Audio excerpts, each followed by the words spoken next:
It's been rather chilly out here on the porch for quite a few days now, and that got me to looking into some of the stuff we may not have known about the humble popsicle.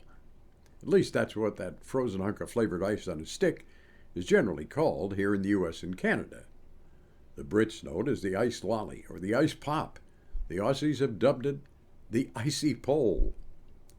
The concept goes back to when the Romans brought ice from the mountains to chill food and drink in the summertime. Some of that got crushed up, flavored with syrups, and was enjoyed as a frozen treat. In the 13th century, Marco Polo told of being served similar frozen confections while traveling in China. It was 1905 here in the U.S. when an enterprising 11-year-old named Frank Epperson accidentally left a glass of lemon soda powder and water with a stirring stick in it outside on a cold night. During the day, he'd been selling that stuff to neighborhood kids.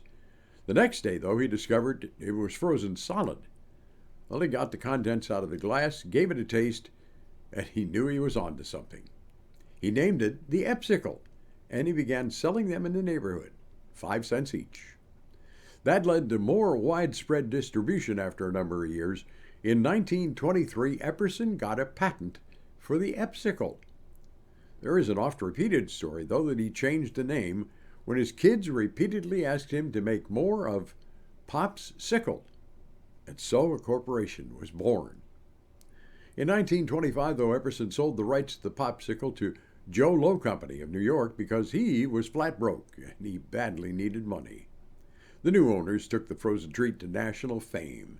They added a second stick during the Depression, and that move made popsicles even more popular. Then a competitor named Good Humor sued, claiming patent infringement on its chocolate-covered ice cream on a stick. The two sides eventually settled, and they allowed each other to continue selling its own unique product. What they couldn't know then was that around 1990, Unilever first bought Popsicle and later acquired Good Humor, so the corporation owns both those once feuding brands to this day. And a humorous footnote, June 22, 2005, Snapple set out to beat the existing Guinness World Records entry for 1997 Dutch 21-foot ice pop. They were going to use 17.5 tons of frozen juice. Well, they shipped it to New York City on an 80-degree day. The freezer truck just couldn't keep it together. Union Square was flooded with strawberry kiwi-flavored syrup when they tried to haul the popsicle upright with a crane. Firefighters, in fact, had to be called in to hose away the melted juice as pedestrians beat feet for higher ground to avoid that sticky flood. Just another episode in the little-known history of the humble frozen treat on a stick.